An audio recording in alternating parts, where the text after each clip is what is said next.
The Denver Broncos are going to be building a Super Bowl contender, putting the final touches on a roster that can truly compete in the AFC. They've got to get some playmakers around Bo Nix. They've got to add some pieces to the defense. We're going to be doing exactly that in our final 2025 mock draft on today's episode, Locked On Broncos.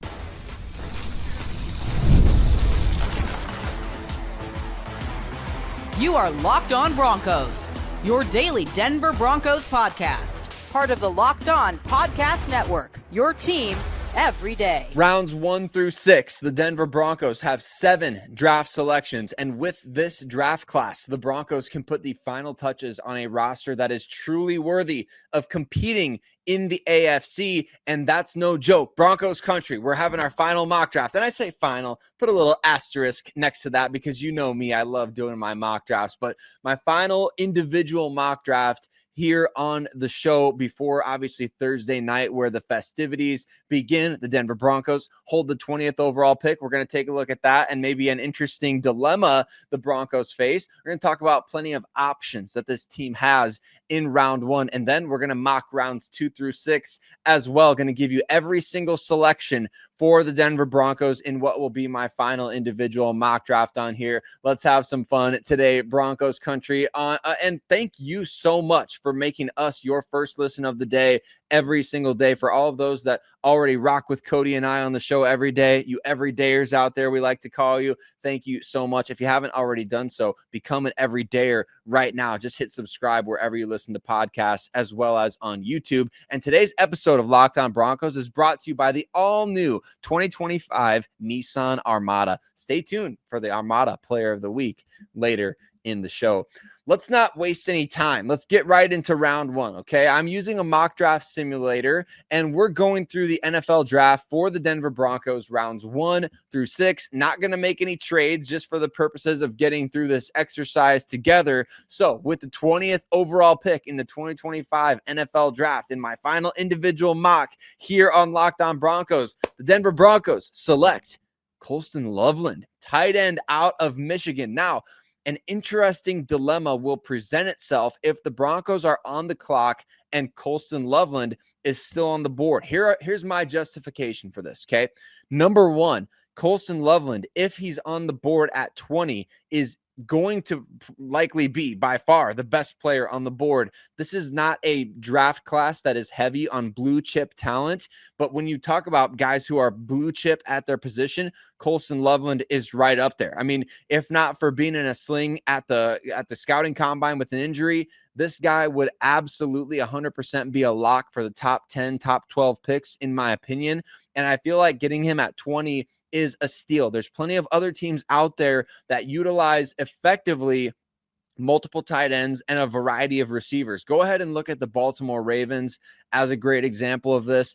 One thing we know, Sean Payton and this Denver Broncos offense, they're still on the hunt for guys with joker traits. That includes the running back position. That includes the tight end position. That does not include the wide receiver position. The wide receiver position is not a joker in Sean Payton's offense. The joker is a running back or a tight end with elite receiving skills. Colston Loveland is exactly that. And he's a rare player coming from the college level who can play inline. He can be split out. He can be used in a variety of different ways. And he has truly special pass catching abilities. Now, you signed Evan Ingram in NFL free agency. Why would you go ahead and draft with your first round pick, Colston Loveland?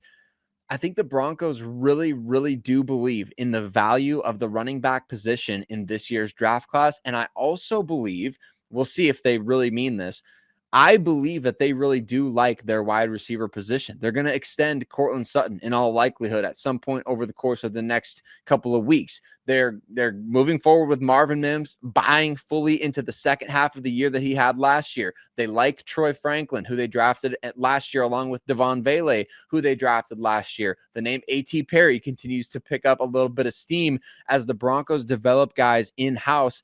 I think Sean Payton truly believes that if he can affect the middle of the field offensively with the tight end position and the running back position, which we will definitely be getting to in a little bit here, if he can affect the middle of the field with those guys in the passing game, it is going to absolutely wreck the way that defenses game plan for this Denver Broncos team. The Baltimore Ravens, they use Isaiah Likely and Mark Andrews, which was brought up actually by our good friend over there at 9 News, Mike Kliss, who said, hey, the Ravens use Andrews and Likely, and the Bills use Dawson Knox and Dalton Kincaid. Why not the Broncos go get Evan Ingram and then add Colston Loveland to the mix? Evan Ingram, as we know, has not been the model of durability over the course of his NFL career. What happens if at some point this season, the Broncos need another pass catching option for an extended period of time? There are other players in this draft that they could certainly look at. There's no question. You could go the depth, you could play the depth card at just about any position in this draft, right? So you can say, well, you don't need to take a running back in round 1 because it's a deep class. You don't need to take a D lineman in round 1. It's a deep class. You don't need to take a tight end in round 1. It's a deep class.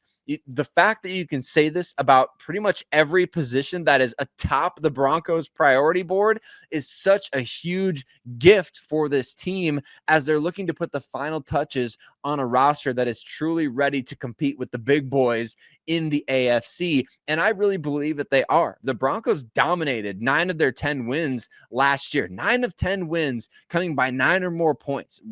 They only had 1 win in a 1-score game, and they need to get better in those games. How do you do it? You get guys that can consistently move the chains, guys that can consistently come through for you on 3rd down, in the red zone, what have you, extending drives, making teams pay for giving you single coverage. If the Broncos really don't want to go for a premier wide receiver in this class, like Emeka Egbuka, who I would love to see in Denver, or Matthew Golden, or Luther Burden, or any Tetroy McMillan, if they don't want to go for any of those guys, hey, go get a second pass catching option at the tight end position and utilize both him and Evan Ingram. So Colston Loveland, great value, great future projection. Definitely feel like he fits the offense as the Joker, which is one of the most valuable positions in Sean Payton's offense. So Broncos country, that's kind of the rationale behind doing something like this. And again, we understand that the Broncos signing Evan Ingram certainly shifts the focus and attention elsewhere. Maybe that's exactly what this team wanted. I found it really interesting. I was reading through Mike Kliss's list of 9 players that could be selected by the Broncos in round 1. Let's list all he talked about here. He talked about Omarion Hampton, Travion Henderson, and Quinshon Judkins, the running backs. 3 of the top running backs in this class. He talked about Tyler Warren and Colston Loveland, the 2 top tight ends in this class. And he had a handful of defensive linemen in the mix as well. Walter Nolan out of Ole Miss. And then he had Kenneth Grant out of Michigan, Derek Harmon out of Oregon. And then in the kind of, here's some other names to keep an eye on mix: Kaleb Johnson, the running back out of Iowa, Jihad Campbell, the linebacker out of Alabama, and interestingly, Harold Fannin Jr., the tight end out of Bowling Green. So maybe if the Broncos don't go with Colston Loveland in round 1, maybe they go Travion Henderson followed by Harold Fannin in round 2. That could be really exciting for this Denver Broncos offense as well. But because we got a tight end in round 1, now on day 2 of the draft, that running back position is going to be heavily prioritized. We're going to continue attacking playmakers in this final mock draft on today's episode, Locked On Broncos. Today's episode of Locked On Broncos is brought to you by Amazon Fire TV. Did you know that your Fire TV is also an Xbox? You can turn any TV into your gaming and entertainment hub with Fire TV Stick 4K devices. No console required. Just grab your paired controller, subscribe or sign into Xbox Game Pass Ultimate with EA Play included, and you're ready to play. Dive into hundreds of premium titles from EA Sports College Football 25, one of my favorites, to Call of Duty, Black Ops 6, and Avowed, as easily as you stream your favorite shows, right? It's gaming made simple, and it's all on your Fire TV. You get the latest technology for elevated playing with auto low latency mode, advanced technology, and the Fire TV Stick 4K. It delivers smoother, more responsive gameplay with lightning fast speeds that you need to stay competitive. Head to Amazon.com/Fire TV Locked On to get started. Xbox Game Pass Ultimate subscription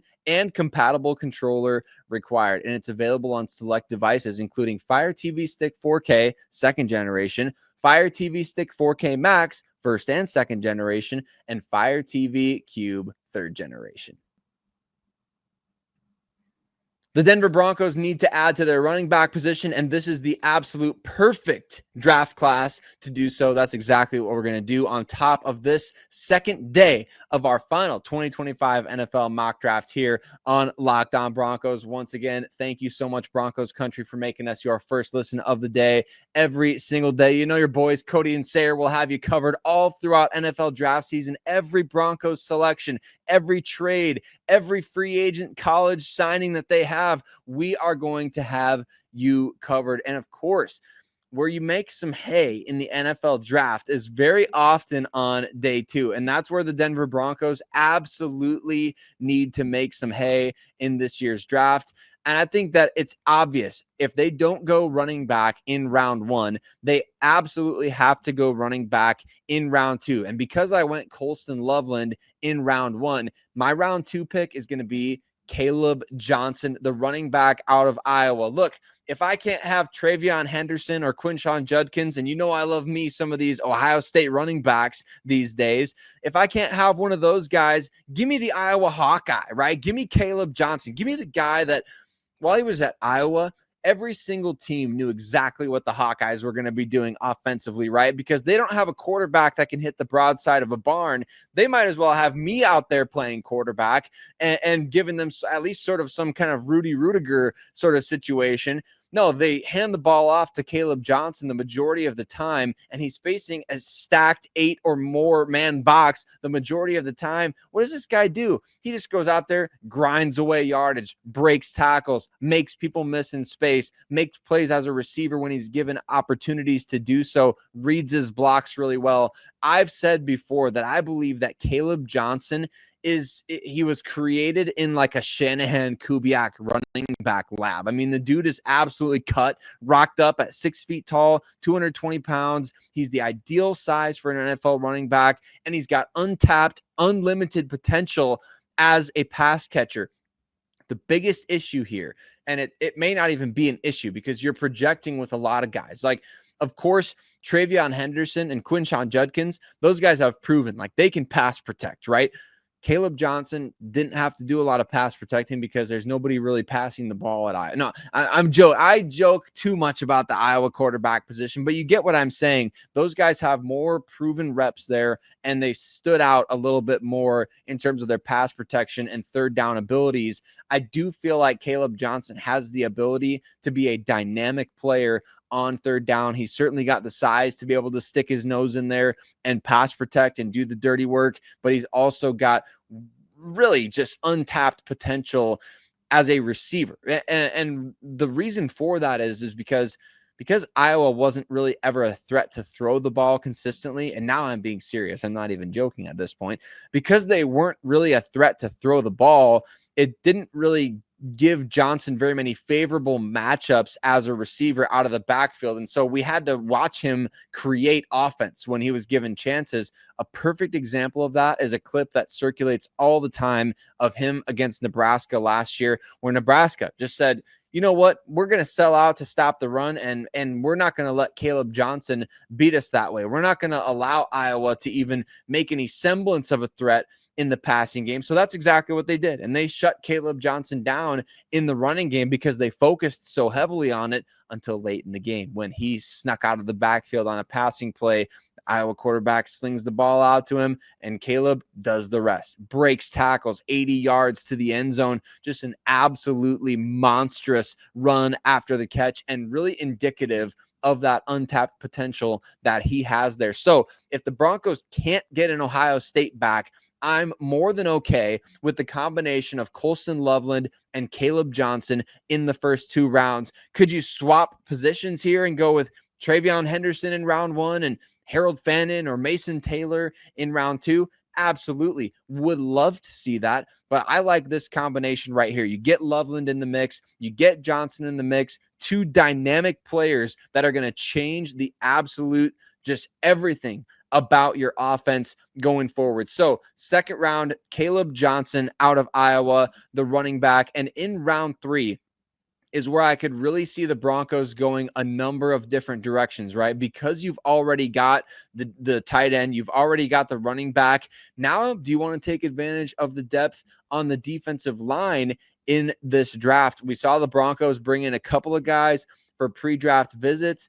I think they could go with a number of different players here, but as I'm running this simulation, I'm going to go with Texas A&M defensive lineman Shamar Turner. Of course, his teammate Stewart is way more, notable at this point in terms of the athletic performance that he put on at the scouting combine. But Shamar Turner has a chance to be a really good pass rushing defensive lineman at the next level. Somebody that the Broncos are going to want to play a little bit early on, but it could be sort of another Jonah Ellis sort of situation, right? It's not the exact same thing, but you drafted Jonah Ellis last year knowing that he's not going to start, but he's going to get on the field quite a bit. And Jonah Ellis ended up being top 5 amongst NFL rookies last year with 5 total sacks, which he tied with Dondre Tillman, another Broncos rookie pass rusher who really exploded onto the scene last year as well. So that is an exciting possibility, is to have somebody come in and just be part of that wave of pass rushers, because right now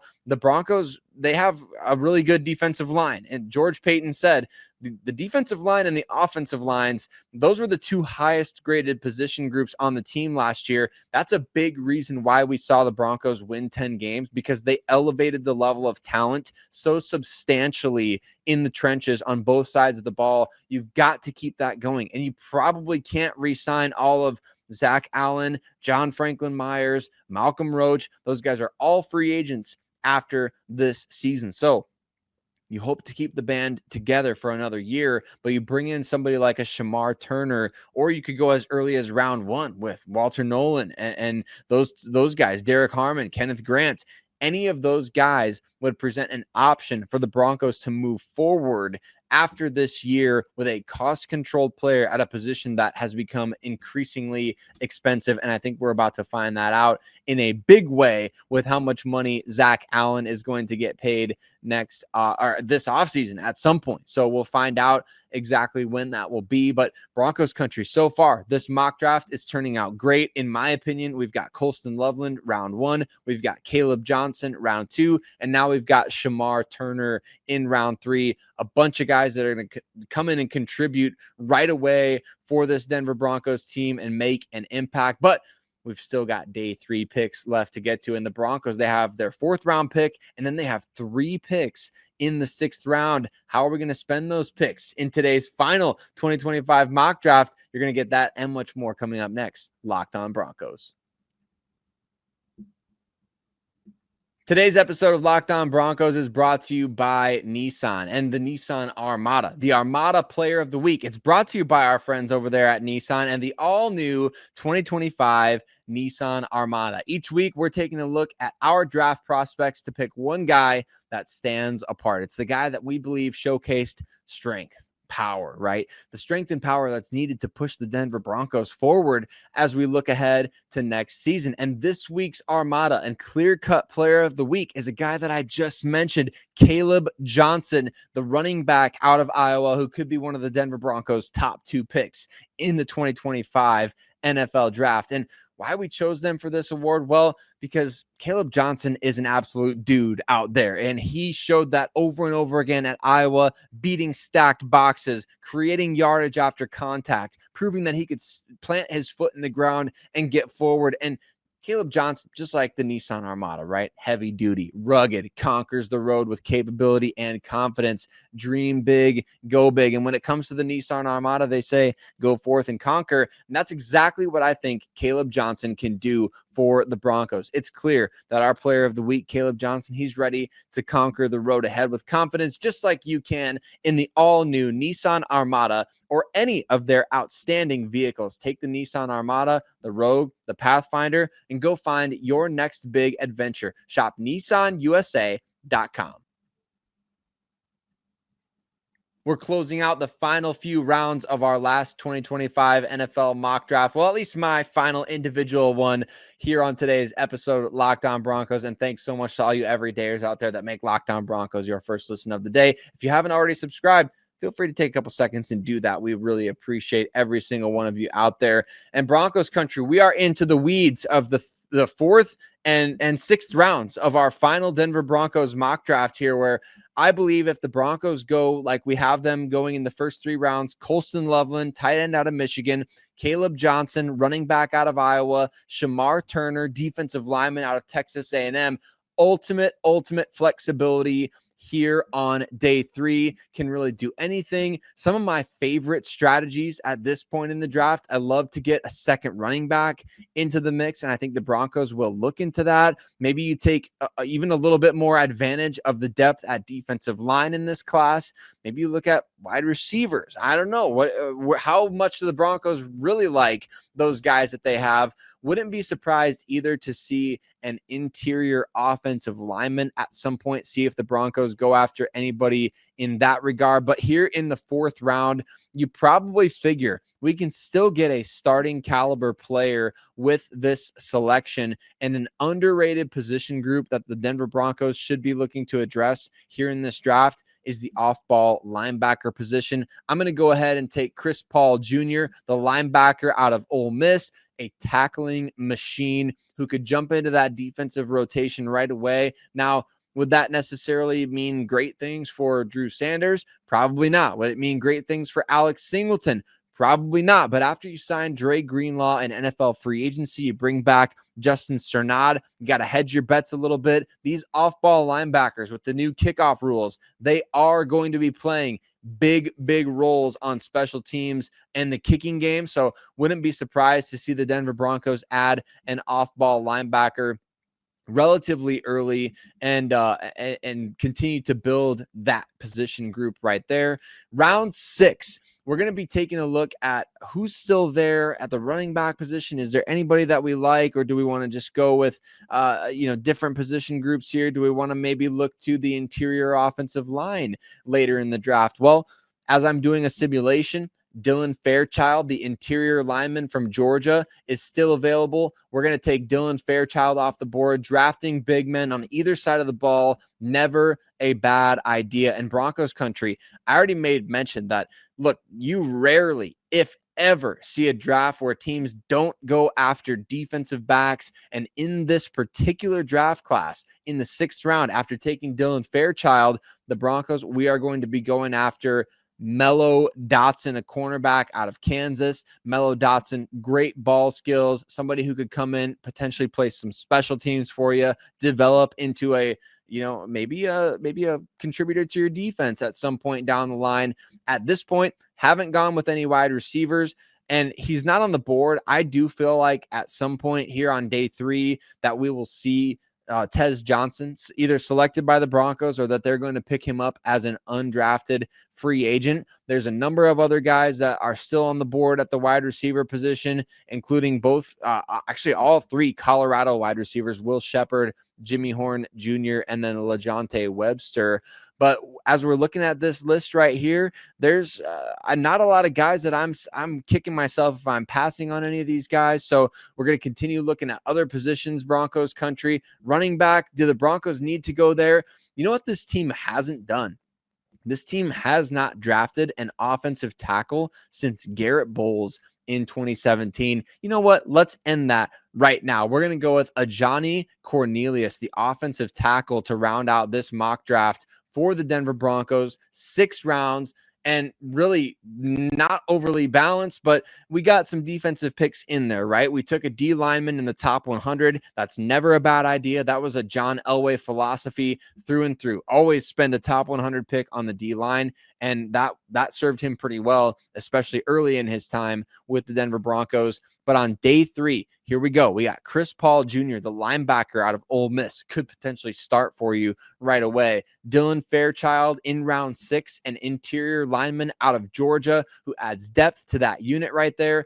Mello Dotson adding more depth to the cornerback position, which we know the Broncos, they're always going to be drafting DBs. I think we can expect that at some point in this class. And then Ajani Cornelius, an offensive tackle who ends the Broncos drought. Now, is this a perfect final mock draft? Absolutely not, because we don't know who's all really going to be on the board when the draft rolls around, right? We don't know exactly where the Broncos are prioritizing certain positions like D-line. Do they want to wait until round 3, or do they feel like there's can't miss guys in the first round? Do they truly want a first round tight end? You get a pass catching option nonetheless in Colston Loveland, and somebody who can play a versatile role for you, opening up the middle of the field along with Evan Ingram. You get a featured running back in Kaleb Johnson. Now, I don't love that I didn't get a second running back. I don't know if the Broncos are going to actually try to go for 2 backs in this class, but I do feel like they like enough of these guys. As George Payton has said, they feel like they can get starting caliber players from the 2nd through the 6th rounds. And because he said that, I do believe that a second running back is a legitimate possibility for this team. I don't view Jaleel McLaughlin as a surefire lock for the roster, or certainly not Tyler Bidet or Blake Watson for that matter. I think Audric Estime is likely a lock for the team. But other than that, I think the Broncos are open for business, and I think they're open to being impressed by other backs. Wide receiver, I would really have loved to have addressed that as early as round 1 with Emeka Egbuka. Some of my other favorite guys that I love in this class, Jaden Higgins out of Iowa State in round 2. Would not be mad about Trey Harris, who is the only player in college football last year to have over 1,000 receiving yards with 80 or less targets. That guy maximized his targets. And you know, I think he could do the same in Denver. He's an after the catch demon out there. So that's a position group that I really like. I also wouldn't be shocked if the Broncos go linebacker higher than the 4th round. Although at the same time, every fiber of my being wants to see Drew Sanders get a shot, because you used the 67th overall pick on him in 2023. And I just feel like that investment warrants at least getting a look at a guy. That doesn't mean you don't hedge your bets. That doesn't mean you don't draft guys that are high on your board, but I would love to see Drew get a chance out there. So ideally, I might pass on linebackers in another mock draft scenario, right? In that 4th round, even just to say, hey, let's double up on running back. Let's get another playmaker there and see what we can find. Also really believing that the Broncos could double up on D-line in this draft as well. And that would not be a bad idea. So what are your thoughts, Broncos country? Do you think they would actually go tight end in round 1 after all the winds have been blowing the opposite direction over the last handful of months? I think that would be really fascinating. But this draft class covers the need to get playmakers around Bo Nix. It covers the need for a potential future starter on the defensive line, somebody that you can develop right away, and certainly gives the Broncos a chance to compete in the loaded AFC going forward. But Broncos country, Cody and I will be back on tomorrow's episode of the show to bring you the latest news, content, coverage, analysis, and more for Broncos as we approach the 2025 NFL draft, which is just a couple of days away. But mile high salute to every single one of you out there. We appreciate you so much for listening today and every day. We'll catch you on the next one, Broncos country.